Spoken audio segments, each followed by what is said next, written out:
ada orang jual dah mi goreng dekat vending machine. Dah tak ada.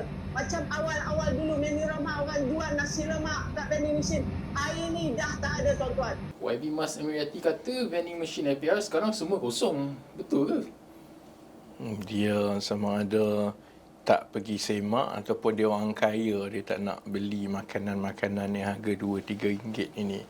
Ini masalah saya ingat selalunya dengan segelintir dalam masyarakat kita lah. Masa saya jadi pembangkang dahulu, kalau perkara itu baik untuk rakyat, saya tak sentuh sebenarnya. Saya hanya fokus kepada perkara-perkara yang boleh diperbaiki ataupun perkara-perkara yang sebenarnya rakyat perlu tahu kerana kelemahan kerajaan pada ketika itu. Sebab itu saya dulu tak ada masalah dengan menteri-menteri saya dalam parlimen ke. Saya tumpu kepada skandal contohnya kerana itu adalah perkara-perkara yang boleh melindungi wang rakyat. Kan? Tapi bila kita ada pembangkang yang mereka kehabisan modal dan sebenarnya saya ingat mereka pun tidak ada tawaran yang berbeza kepada rakyat. Apatah lagi semasa Perikatan Nasional menjadi kerajaan dalam tempoh 33 bulan. Mereka adalah tulang belakang dalam kerajaan 33 bulan itu. Kita tak nampak sebarang usaha yang bersepadu ataupun sebarang idea baru untuk menyelesaikan masalah utama dalam masyarakat kita, terutamanya di kalangan orang Melayu, iaitu masalah kemiskinan. Jadi, bila mereka berceramah sesama mereka, mudah untuk mereka mengatakan sesuatu kerana yang kat depan dia itu cakap apa pun dia tepuk.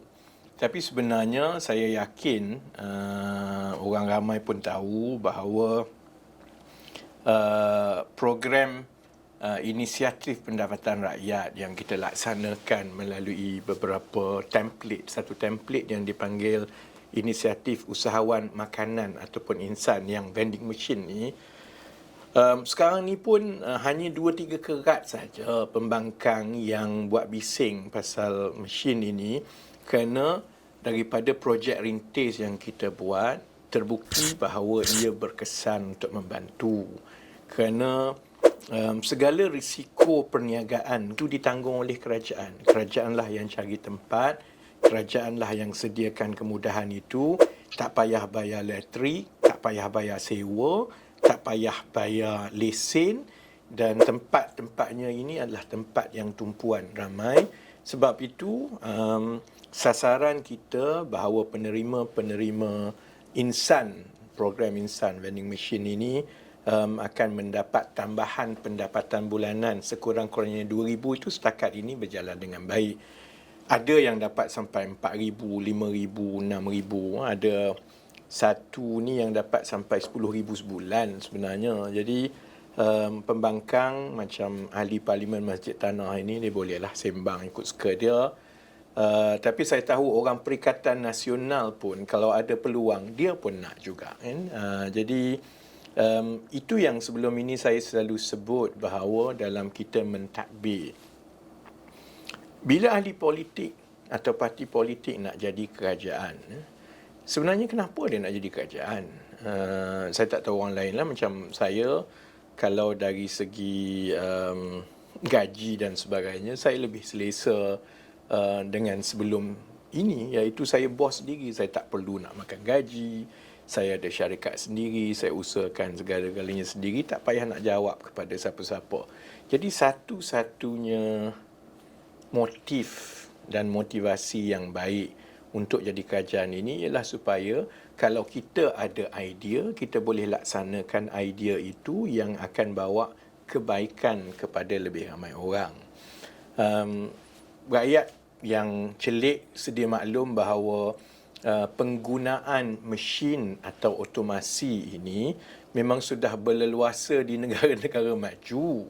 Sebabnya ialah kerana ia lebih murah untuk jangka masa panjang, ia lebih cepat untuk disediakan berbanding dengan kalau kerajaan nak sediakan gerai, kerajaan nak sediakan kedai-kedai di tengah-tengah tempat-tempat tumpuan awam ini, dia mahal dan dia akan ambil masa yang lama. Jadi kalau potensi pendapatannya itu dapat sama dengan contohnya mengusahakan gerai.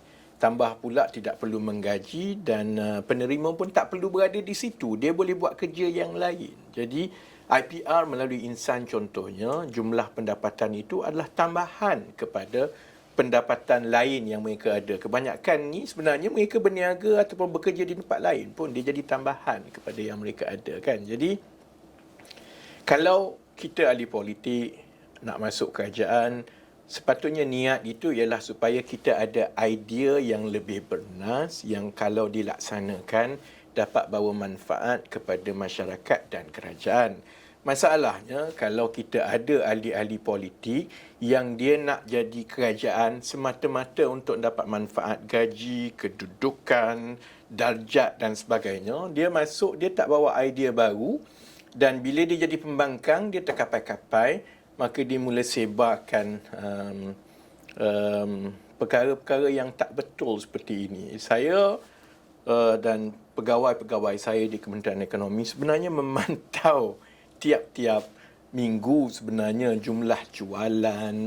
Jadi kita tahu siapa yang berniaga dengan baik, siapa yang tak berniaga dengan baik. Dan mereka yang malas contohnya, mereka memang kita ada exit policy. Kalau mereka menerima kemudahan ini, tapi mereka jarang menambah stok makanan selepas beberapa bulan, kita minta dia keluar supaya diberi peluang kepada orang lain.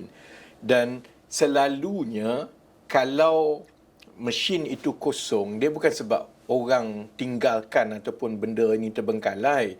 Sebabnya dia dah habis. Selalunya sebab dia laku kerana harganya murah dan peniaga itu hanya perlu tambah dalam 3 ke 4 kali sehari. Ada yang kadang-kadang 2 kali saja cukup untuk dia dapat 3,000 sebulan. Jadi kalau dia pergi kemudian pada ketika itu dah habis, itu bukan sebab terbengkalai. Itu bermakna konsep menggunakan vending machine ini benar-benar berkesan untuk menjana pendapatan kepada golongan miskin dan berpendapatan rendah. Jadi sia-sia kalau macam ahli parlimen Masjid Tanah ni, dia berada sebahagian daripada Perikatan Nasional. Dalam tu ada PAS dan PAS selalu bersyarah kepada semua orang supaya tabayun, bersangka baik. Tapi bila sampai bab politik, dia pakai sebar saja perkara tanpa mereka semak. Kerana saya tak rugi apa-apa. Bila dibuat cerita begitu, sebenarnya bagi saya dia menghina golongan-golongan miskin dan berpendapatan rendah yang sekarang ini mendapat hasil daripada keringat mereka sendiri, berusaha menjual makanan pada harga yang rendah, RM2, RM3, paling mahal pun RM5, tapi dipermainkan dan diperlekehkan semata-mata kerana perbezaan politik oleh orang-orang seperti ahli parlimen Masjid Tanah ini.